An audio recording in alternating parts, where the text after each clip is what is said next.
অতি সহজে পুরোনো তাওয়াল দিয়ে পাপোশ কীভাবে বানাবেন দেখুন। আমি 3টে পাপোশ বানিয়েছি। কীভাবে বানাবেন, প্রথমে তাওয়ালগুলোকে মাপ করে একটু কেটে নেবেন। আমি মাপ করে 3টে কেটে নিচ্ছি তাওয়ালগুলোকে। এবার একটু সরু কাপড় কাটছি, যে কোনো কাপড় কাটছি।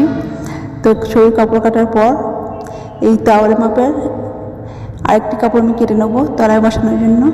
আমি সব কাপড়গুলো কেটে নিচ্ছি। এবার আমি বালিশের কভারের মতন করে সেলাই করে নিয়েছি। দেখুন তাওয়ালের সাথে কাপড়টি সেলাই করে নিয়ে উল্টে দিয়েছি। উল্টে দিয়ে মুখের দিকটা একটু, যে দিকটা ফাঁকা আছে সেদিকটাও আমি একটু মেশিনে সেলাই করে নিয়েছি। সেলাই করার পর আমি চারদিকে একটু সেলাই করে নিয়ে এবং কালো কাপড় বসিয়ে দিয়েছি এবং কালো কাপড়ের উপর আমি আরেকটা চাপ সেলাই দিয়ে দিচ্ছি। চাপ সেলাইটা দেওয়ার পর মাঝখানে কিছুটা ছাড়া ছাড়া আমি আরেকটা করে সেলাই দিয়ে দিয়েছি। হয়ে গেল আমার পাপোশ রেডি। আমি এইভাবে দেখুন আরও 2টো পাপোশ করেছি, একটা প্লেন এবং আরেকটা লাল কাপড় দিয়ে, এবং উল্টো দিকেও পাতা যাবে। দেখুন আমার পাপোশটি কেমন হয়েছে।